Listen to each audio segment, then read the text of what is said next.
Hello, Yeah. everybody. My name is Larson. I'm a volunteer organizer with the Emergency Workplace Organizing Committee, and by day, I'm a staff organizer with CWA 7799. And I'm excited that you're all here.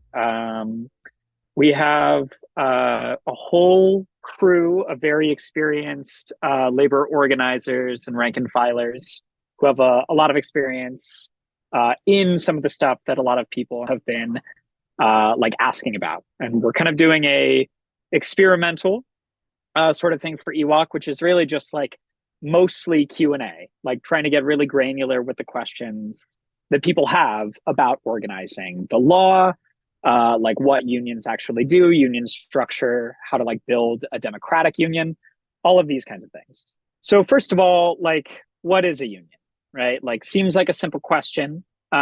But we want to make sure that we actually know what we're talking about here. This is a 101 after all. Fundamentally, a union is an organization of coworkers who join to improve like their working conditions. It's a very broad definition, but I really like it because it actually centers like the truth about unions generally, which is that they are the members who make them up. They are the workers, right? If you're in a union, you are the union, right? But you know, Larson isn't like the union, like this legal structure, like the UAW, isn't the union the president, like Shawn Fain of the UAW? Like, what's the United Radiation Techs, Jazz Dancers, and Pastry Chefs, Local 420? Like, what are all these things, right? You know, like that brings into like question, right? Like, what is like a local? What's an international? What's this whole legal structure? I'll try to explain like briefly, right? Like a union is the workers who make it up, but like when they're able to successfully force an employer, whether through election or other means, to recognize their legal structure of the union, they form like a legal structure and either create an independent union or affiliate with a larger union. And I'll explain just a little bit of that, right? Just by virtue of an example. So the union that I work for as a staff organizer, Communication Workers of America Local 7799, is a organization of public sector workers in Colorado who like fight together to improve their working conditions, right? And that doesn't just mean like on the job, it also means like the conditions that surround their work. So they organize within their workplace, but they also organize in the community and politically around it, right? And the union that they've built, Local 7799, is the structure that they use to do that, right? By coordinating their resources together and putting it towards things like bargaining contracts, like taking political action by coordinating workplace actions and training up their own workers to enforce their rights and to organize, right?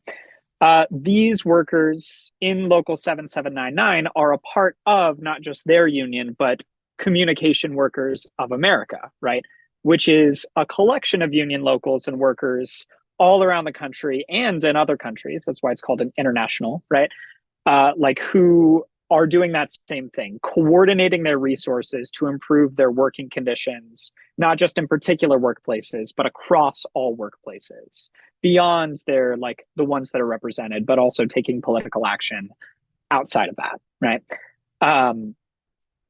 Obviously, like that whole legal structure seems very distant from this very broad definition of like, it's just a group of coworkers fighting together, but they're all connected by that thread because they all are coworkers who are working together to improve their working conditions. But, right, we got to go to next, or rather we have to talk next about like what do workers in unions actually fight for? I tend to kind of like break it down into a couple of categories. Job security will absolutely come up.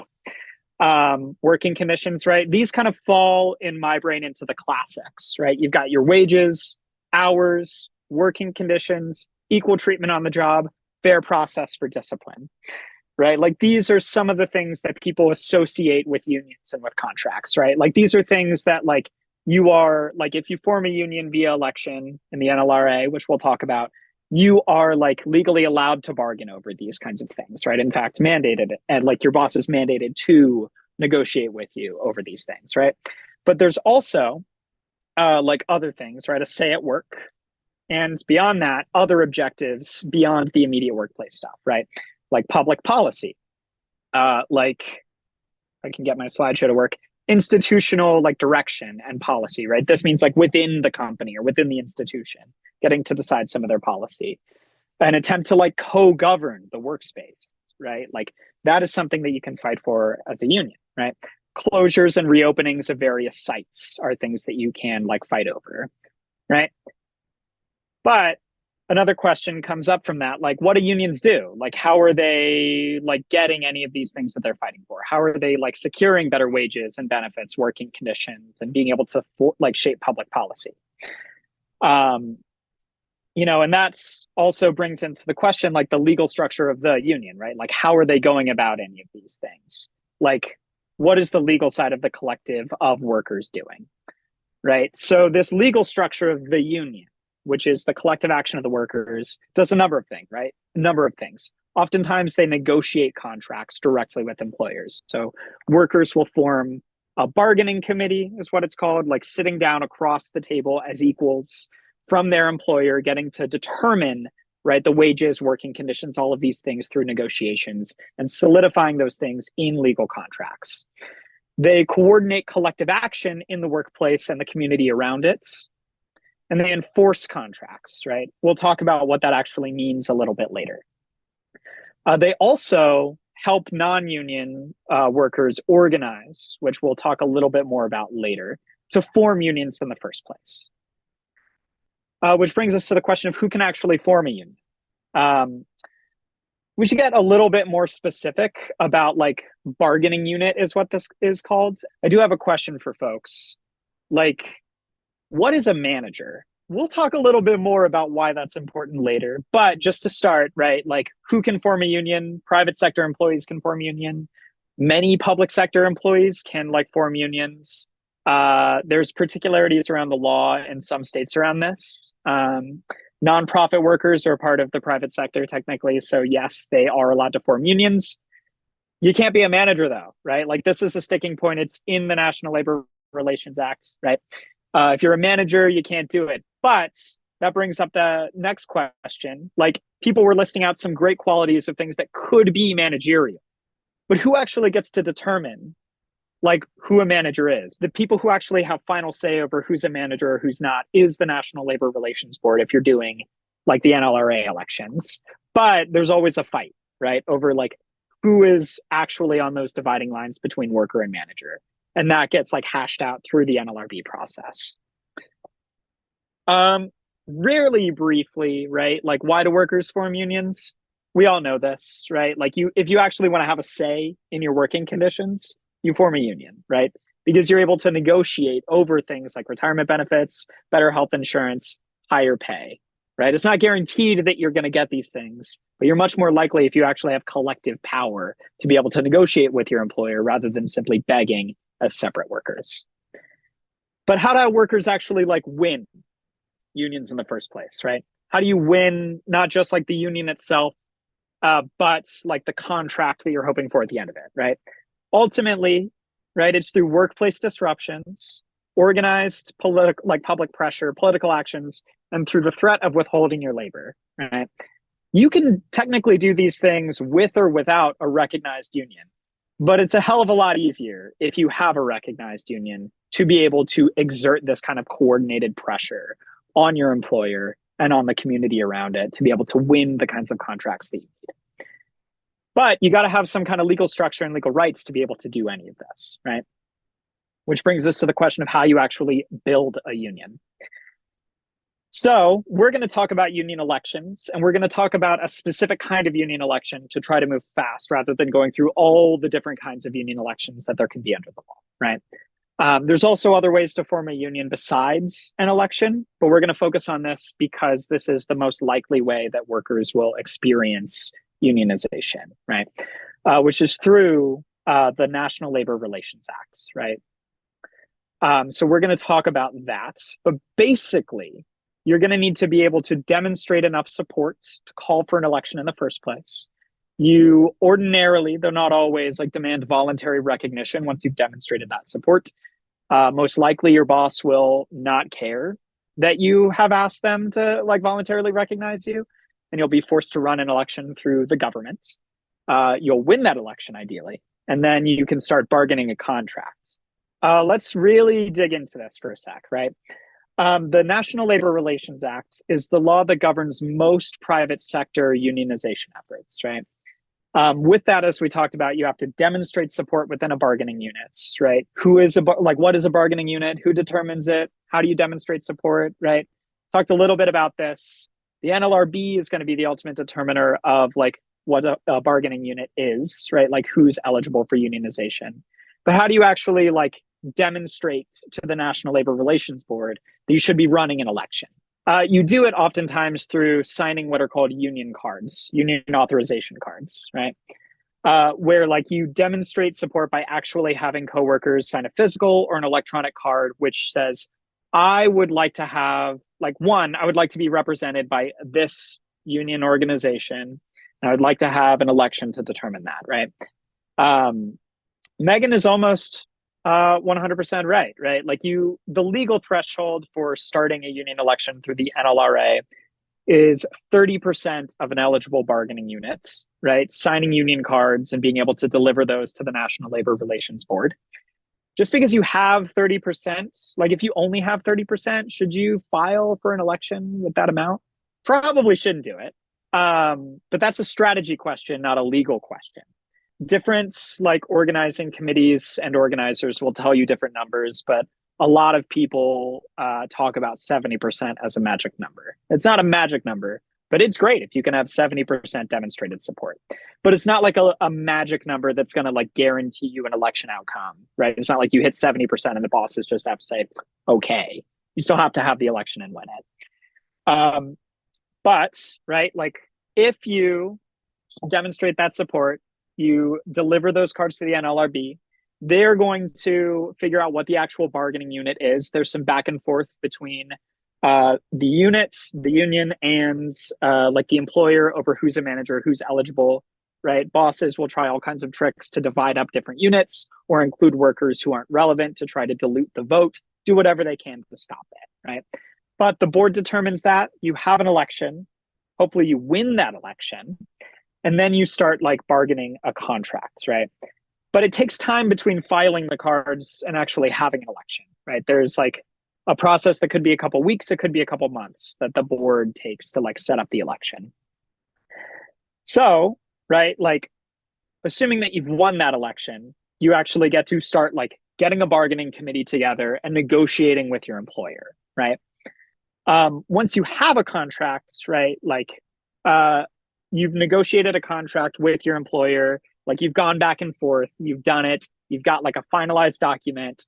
You then have to actually put that document into place by referring it back to the workers, asking them like, yo, we cool with this contract, right? Different like organizations and unions have different mechanisms for exactly how this works. But basically you have to have this kind of contract ratified by the workers in some fashion in order to put it in place. And how are those contracts actually enforced, right? Like, do you all think like during the bargaining process that bosses just like throw up their hands after you've won an election and stop fighting? Yeah, they're going to like try to drag out bargaining as long as possible, right? One of the reasons they do that is to try to undermine support for the union effort, be able to say, hey, this didn't matter anyway. Maybe you shouldn't have a union. Maybe we can decertify. It's a whole other legal process, but it's something that bosses will try, even though legally they have to bargain in good faith. You all know that bosses break the law all the time if they can get away with it, which is why you should know your rights and know like when bosses are violating labor law. When they're doing that, it's something called an unfair labor practice under the law. How do you identify what a violation of labor law is? And then what do you do about it? Right? Because just because something is illegal and you can point to it and say that's illegal doesn't mean you're actually protected unless you know how to enforce that. And I'm not talking about just like getting a lawyer involved. Like that's a good step. But it's also like, what are you going to do on the shop floor to protect one another, right? That is a question that's a little bit beyond the law, but it's something like to keep in mind, right? The law is a tool, it's not a shield. So, you know, like that's a lot of information, but let's take a step back here, right? Like let's assume that you have won your election, you've negotiated a contract the members of your new union are all like, yes, we love the contract. We voted yes on the contract. It goes into effect, right? Then, like, is the organizing done? Like, is your day over? Or rather, like, your probably year-long campaign over? Can you just like say, great job? Like, we did it, done? Probably not, right? Because you actually have to enforce that contract. But the only way that you're going to know about any of that and hold them to the contract is with a group of educated and active stewards. And stewards, for those who don't know, are coworkers of yours, right? Like if, you're working in an Amazon warehouse, I saw somebody was an Amazon delivery driver, right? Like if you're in the warehouse, like you're on one of the pack lines, like you probably will have somebody, if you've organized a union, like on your shift or on your pack line, who's a shop steward, right? These are coworkers of yours who have been trained to be like masters of the contract. They know it like front and back. They can recognize when shit's not going right. They can help you file grievances, but also they can organize your coworkers to like enforce that contract, right? Because there's the grievance procedure, which is a more legalistic approach of like holding your employer to account, potentially having fines, getting things rectified.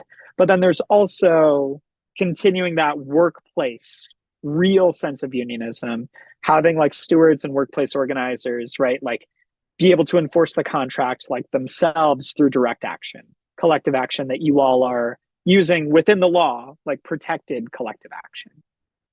For example, I was reading like a great book about like the history of one of the UAW auto working locals in Wisconsin, or yeah, I believe it was Wisconsin, where like they were tired of like just filing grievances and like going through the legal process when they wanted like more effective enforcement of the contract on the job that day, right? And so what they did, right, like they went to their shop stewards, these workers, and they were like, hey, right, like we found like we are tired of like being overworked on this line. What can we do about it right now? And the steward looked through the contract and was like, it actually says right here, if you like call for a steward, right, like your boss has to go and get the steward, and you can stop work for at least 30 minutes while they're getting that steward, right? That's in our contract. We negotiated that. And so people were like, I'm going to start calling my steward when like they're pushing us too fast. Like they engaged in what's called a slowdown doing this, right? Like, hey, like I'm being pushed too hard. You are like putting me in physical danger. I need my steward. Boss had to go get the steward. This person would stop work, right? All of a sudden, the whole line is backed up. People are able to take a breather and rest, right? This is like enforcing your rights on the job via this kind of system. Different contracts have different methods to do it, and stewards will have different ideas of how to do it. But, right, like this is a good example of enforcement of a contract via both the contract language and direct organizing, right? Like you have to work together. You can't just create a contract, say, some lawyer, some organizer will handle it, right? You are the union. If you've organized one, you're also the enforcement mechanism. You protect one another. But that also shows, right? Like the fight isn't even over after you've gotten a contract, right? You have a set of rights and democracy and like benefits that you have negotiated. But, bosses, union or not, are always going to try to exploit as much as possible. And so you have to be active during this process to make sure that your rights are upheld and that the contract is enforced. I know that was a lot of information, but I hope that it's a little bit of an overview of the National Labor Relations Act, elections, bargaining, all that kind of stuff. I think the main thing to think about is that no matter what kind of union you are building, whether it's like a pre-majority union, which we can definitely talk about, strange model, but it's one that I've dealt a lot with, a National Labor Relations Board, like election kind of a union, National Railway Labor Act, public sector, whatever it is, you're going to have to organize a core committee of workers. I'm sorry, I put core in there twice. Ignore that, please. You're going to need to map out your workplace with that committee. You're going to need to build a winning coalition of a vast majority of workers around common issues. You're going to need to take action, whether that's filing for an election, whether it's taking direct action in the workplace within the rights of the law, whatever it is, these are the kinds of steps that you will need to follow in order to build like your union, right? one of the reasons that I list these out is because we're not going to probably talk a ton about committees, mapping, like building coalitions, taking workplace action, because that's what the rest of the EWOC training series is for. But I wanted to seed this idea for those who haven't done that so that you know, right? Like it's not just something where you can just like go tomorrow and like start signing people on union cards, right? You have to actually like build up a campaign with your coworkers, and EWOC can help train you on how to do that. So one thing that I think is like very interesting, right? Like for workplaces with multiple locations, can you unionize just one location of the business, nonprofit, whatever? Do you have to go for the whole shebang? Please, Retu, if like I'm wrong on this, like let me know. But ultimately, that's a question for the National Labor Relations Board. It's been different in different eras, from my understanding, but like with Starbucks most recently, right? Like and with Amazon, right? The board determines with the Buffalo Starbucks workers that they could actually go store by store as a bargaining unit rather than having to go for every corporate owned Starbucks as one big thing, right? Like and have an election at every location simultaneously. Instead, they were able to go store by store. But ultimately, oh, Redu, go ahead. Okay, I was just going to add in that actually this is a great question and very timely because in December of 2022, this board came out with a decision encouraging what's called micro units.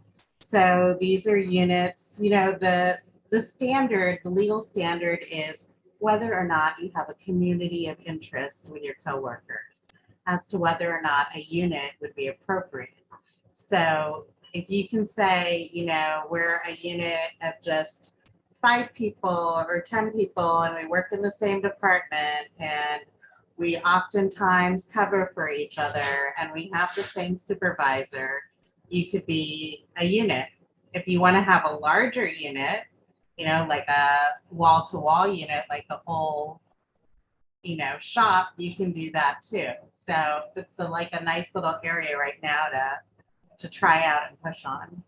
One of these that I see here is like, what are you allowed or not allowed to discuss with coworkers, like at work or on work managed communication channels? So I think there's two different questions here, really, which is like, what are you legally allowed to talk about, and what is strategic to talk about, and what are the strategic avenues? Like, when do you want to be talking? All this kind of stuff, and should you be talking on work, not just work time, but like work devices, like a work phone, work computer, over work email?